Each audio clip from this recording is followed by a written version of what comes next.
যেন আমাদের ভোট কোনোভাবে মিস না হয়, এভাবে কাজ করতে হবে। আপনারা প্রতিটা ওয়ার্ডে ওয়ার্ড কমিটি আছে, যদি কমিটি না থাকে তাহলে অতি শীঘ্রই আমরা ছায়া কমিটি তৈরি করে দিব।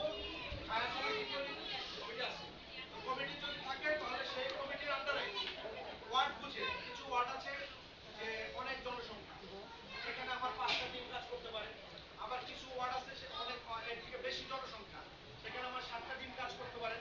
তো টিম শুধু তৈরি করে দিলেই হবে না, আমার যদি 5টা টিম কাজ করে, একটা টিমে যদি আমার 5 জন করে থাকে তাহলে আমার 5টা টিম কাজ করলে 25 জন। তো 25 জন লোকের সাথে কথা বলা তো বা মহিলার সাথে কথা বলাটা তো একটা বিশৃঙ্খলা হয়ে যাবে।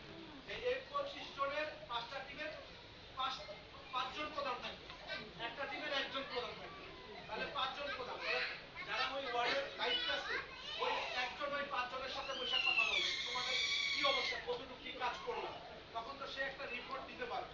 এবং পরবর্তীতে যখন দেখা যাবে যে এই কাজগুলো তারা ঠিকমতো করতেছে কিনা, তখন এই যে ওনারা কিন্তু এর আগে বলে গেছে, আমার কথাটা বলে গেছে যে একটা মনিটরিং টিম থাকবে।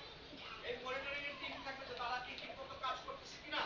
এটা অনেকে দেখা যাবে নির্বাচন বিজ্ঞান লোকেরা যে আনন্দ উৎসব এরকম চিন্তা ভাবনা করে আসবে, যখন একটু সিঁড়ি বাহাবাই শুরু হয়ে যাবে তখন তবে ভাই আমার বাসাই ভালো, আমি কাজ করব না।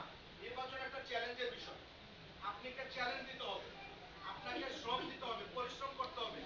কারণ গত 17 বছর এই ফ্যাসিস্টের হাসিনা সরকারের এই নিপীড়ন অত্যাচারের মধ্যে দিয়ে কিন্তু আমরা অনেক সহ্য করেছি। এখন আমাদের একটা সময় আসছে, এই সময়কে আমাদের কাজে লাগাইতে হবে। এবং আমরা কিন্তু এখনো ক্ষমতায় আসি নাই, ক্ষমতায় আমাদেরকে আসতে হবে। আর যদি ক্ষমতায় আসেন, আর যদি ধানের শীষকে বিজয় করেন, আলহাজ নবীউল্লাহ নবীর হাতকে শক্তিশালী করেন এবং তাকে এই আসনের এমপি আপনারা বানান, তাহলে আপনারা সুবিধা নিতে পারবেন। তাহলে আপনারা কোনো সুবিধা নিতে পারবেন না। আর উনি এই এলাকার সন্তান, উনি এই ঢাকা পাঁচারের সন্তান, উনি যাত্রাবাড়িতে ওনার জন্ম। ওনার বাবা ভারতের দেওবন্দ মাদ্রাসা থেকে পড়াশোনা করে এসে 40 বছর জনপ্রতিনিধি ছিলেন, বিডি মেম্বার ছিলেন এই অঞ্চলে। এরকম কোন জনপ্রতিনিধি